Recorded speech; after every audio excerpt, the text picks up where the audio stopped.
Hello friends, happy Onam. എല്ലാവർക്കും happy Onam കേട്ടോ. അപ്പോൾ ഓണത്തിന് നമ്മൾ സദ്യയിൽ ഒഴിവാക്കാൻ പറ്റാത്ത ഒരു കറിയാണ് നമ്മുടെ ഇഞ്ചിക്കറി. അപ്പോൾ അത് പല രീതിയിലും ചാറായിട്ട് കുറച്ച് ലൂസായിട്ട് വെക്കുന്നവരുണ്ട്, അതുപോലെ നല്ല കട്ടയായിട്ട് ഇഞ്ചിമ്പുളി ഉണ്ടാക്കുന്നവരുണ്ട്. അപ്പോൾ ഇത് ഞാൻ കട്ടയായിട്ട് ഉണ്ടാക്കുന്ന ഇഞ്ചിമ്പുളിയുടെ റെസിപ്പിയാണ്.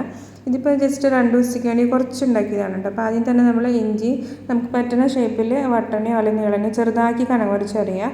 പിന്നെ ഇത് ചുവന്നുള്ളി ഉണ്ടെങ്കിൽ അത് ഇട്ട് കൊടുക്കുക.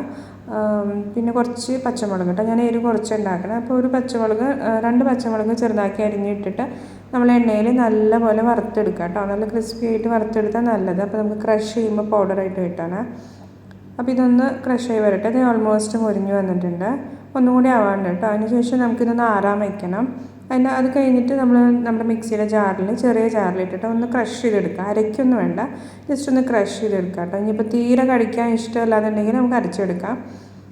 ചെറുതായിട്ട് കടിക്കുന്നതായിരിക്കും. അങ്ങനെ നമ്മളിങ്ങനെ കഴിക്കുമ്പോൾ ഇത്തിരി തരിതരിപ്പിൽ ക്രഷ് ചെയ്തെടുക്കുക. എന്നിട്ട് ആ എണ്ണയിൽ തന്നെ നമ്മൾ വറുത്ത എണ്ണയിൽ തന്നെ ഇട്ട് കൊടുക്കുക.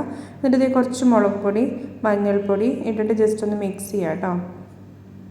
ഈ എണ്ണയിൽ നല്ലപോലെ ഒന്ന് മിക്സ് ചെയ്തതിന് ശേഷം കുറച്ച് നമ്മൾ എണ്ണയൊന്ന് തെളിഞ്ഞ് വരുമ്പോൾ അതിലേക്ക് പുളിവെള്ളം കുറേശ്ശെ ഒഴിച്ചു കൊടുക്കുക. ഒരുമിച്ച് ഒഴിക്കേണ്ട കേട്ടോ. കുറേശ്ശെ ഒഴിച്ചു കൊടുത്തിട്ട് ഇളക്കി നമുക്ക് ലാസ്റ്റ് എല്ലാം കൂടി ഒഴിച്ചതിന് ശേഷം ഒന്നും കൂടി ഒന്ന് തിളപ്പിക്കാം.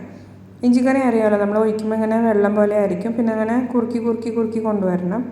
ഇനി ഇതിലേക്ക് ഞാൻ കുറച്ച് ഉപ്പ് ഇട്ട് കൊടുത്തിട്ടുണ്ട്.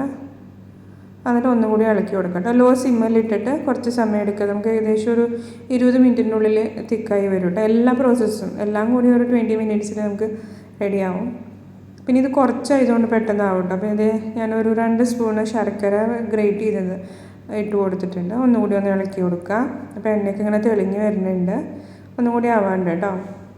ഇനി ലാസ്റ്റ് ഇത് ഇറക്കാറാകുമ്പോൾ നല്ലപോലെ ഒന്ന് കുറുകിയതിന് ശേഷം നമുക്ക് എത്ര കട്ടിക്ക് വേണമെന്ന് നോക്കിയിട്ട് ഇപ്പോൾ ഓൾമോസ്റ്റ് ആയിട്ടുണ്ട്. അപ്പോൾ ഞാനിത് ഒരു 1/4 സ്പൂണ് കായ ഇട്ട് കൊടുത്തിട്ടുണ്ട്. അപ്പോൾ നമ്മുടെ ഇഞ്ചിക്കറി റെഡിയാണ് കേട്ടോ. സിമ്പിളാണ്, പെട്ടെന്ന് ഉണ്ടാക്കാം. എല്ലാവരും ഒന്ന് ട്രൈ ചെയ്യുക. Thanks for watching. വീഡിയോ ഇഷ്ടപ്പെട്ടെങ്കിൽ ഒന്ന് സബ്സ്ക്രൈബ് ചെയ്ത് സപ്പോർട്ട് ചെയ്യണം കേട്ടോ.